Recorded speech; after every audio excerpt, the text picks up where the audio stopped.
What's good people? Jeff Lighty Jr. here with the Black Boss channel and Victory Formation. Thank you guys for tuning in. Be sure to hit the thumbs up button, like, share, subscribe. But I'm going to be telling you who are some of my favorite players and one particular player and team that I'm so excited about for this college football season right after the bumper.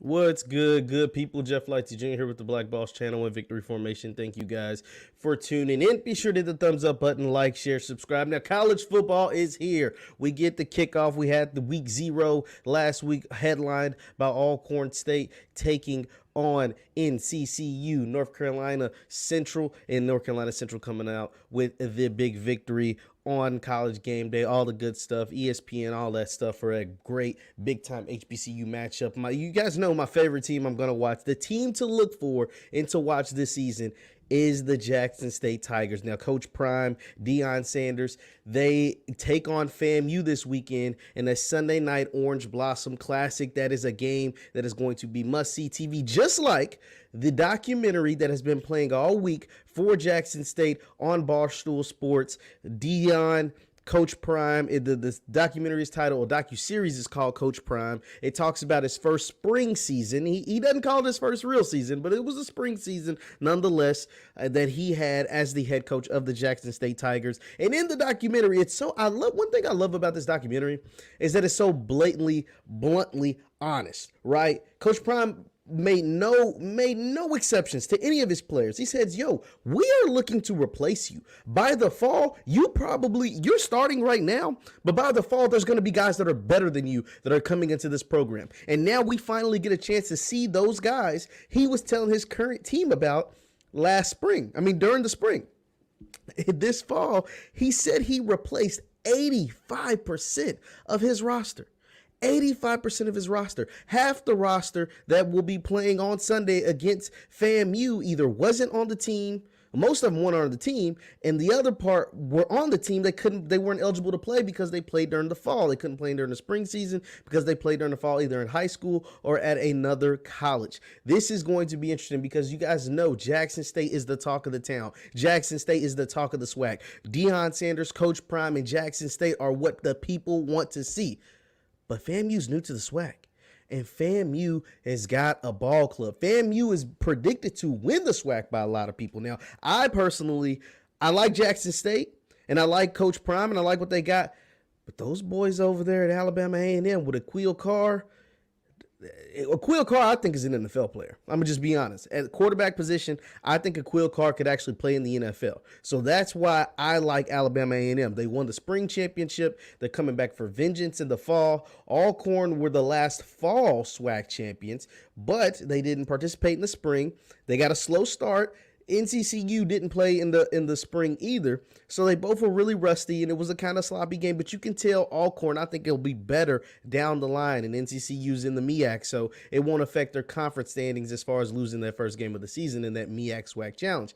But the team that everybody wants to see and the player that everybody wants to see is Jackson State and Shedeur Sanders. Shedeur Sanders became the first Beats by Dre endorsee from the NIL that, obviously the players in college football can benefit off NIL, and Shedeur was able to ink a deal with Beats, right? He inked a deal with Beats by Dre. He's the first college player to get a deal with Beats by Dre, and he was able to gift his whole team with Beats, right?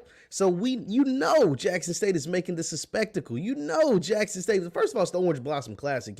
It's one of the best premier historically HBCU classics that take place between HBCU schools. It used to be the black college football national championship. So it's a huge thing. It was gone for a long time. Now it is back, and you get the premier coach, Deion Sanders, versus a premier program in FAMU, and Jackson State hopes to be a premier program here soon, and that is what's going to make this so great. I also think what's going to make this great, besides the fact that we get to see all these new players and new things from Deion, from Coach Prime, Jackson State, obviously he brought the static back to the SWAC, right? Like, I mean, whatever you want to say about the SWAC, Southern's had really good teams in the past. Obviously, I talked about Alabama A&M. Alcorns won the SWAC a bunch of times. They've been in the Celebration Bowl a lot, right? But the static is brought back because of Deion Sanders. We're not going. Let's not fake the funk. Like, he has gotten things rolling. He's gotten them national publicity. He's gotten them coverage, and I think this will only benefit every team in the SWAC. I've covered Deion a million, if not a million, 100 million times right here on this channel, on the Black Boss channel. But it's for good reason. I mean, because what he is doing is unprecedented. And if he wins, he's doing what he told you he was going to do. And if he loses, it's a disappointment, and it's also a story. Because with the talent on this Jackson State team, they should win the SWAC. There shouldn't be a debate with the talent that they have as far as recruiting rankings, previous schools, things like that. There shouldn't be a competition with any of these schools. But they're starting a true freshman quarterback who's got a big mouth, who's got a Beats by Dre endorsement deal, and whose last name happens to be Sanders, right? True freshman quarterback, hasn't played a college game, and high school level was really, really weak, if we're just being honest. His high school competition wasn't that great. And he's got a big mouth because he let everybody in the SWAC know during media day, yo, man, like, y'all had to go to those schools. We chose to be at Jackson State. So there's a difference there. You know what I'm saying? Like, we could have went to any school in the country, and we chose to be here. Y'all didn't have those same options. He told everybody in the SWAC, and they ain't forgot that. I can guarantee you the first sack or the first hit FAMU gets on Shedeur Sanders, they going to let him know, buddy, you only here because your daddy's there. You only QB1 because of your daddy. What happened to, the SWAC players can't play. The SWAC guys can't do this. SWAC guys can't do that. Yeah, he might be in for a rude awakening because Jackson State offensive line wasn't that good last year. Now, they got names. They got Power 5 and big school transfers, but they're going to have to show up. And the FAMU boys is ready to show up and play, and it's in Miami. Now, Deion's from Florida, but FAMU's in Florida. So that is the number one game and the number one team and the number one thing that I am looking forward to. I got to wait till Sunday to see it, but I am looking forward to the Orange Blossom Classic, Jackson State versus FAMU. I can't wait to see it. I think it's going to be great. Let me know your thoughts in the chat. Let me know your thoughts in the comments. Once again, this is Jeff Lightsey Jr. with the Black Boss channel. And for those of you who want to follow me over there on Twitter, JLightsey7 on Twitter, I post all my content there. Also for the Facebook folks, Jeff Lightsey Sports on Facebook, Jeff Lightsey Sports on Facebook. Thank you guys for tuning in. And be sure to hit the thumbs up button on your way. Thumbs up, like, share, subscribe. And I'll see you next time. Peace.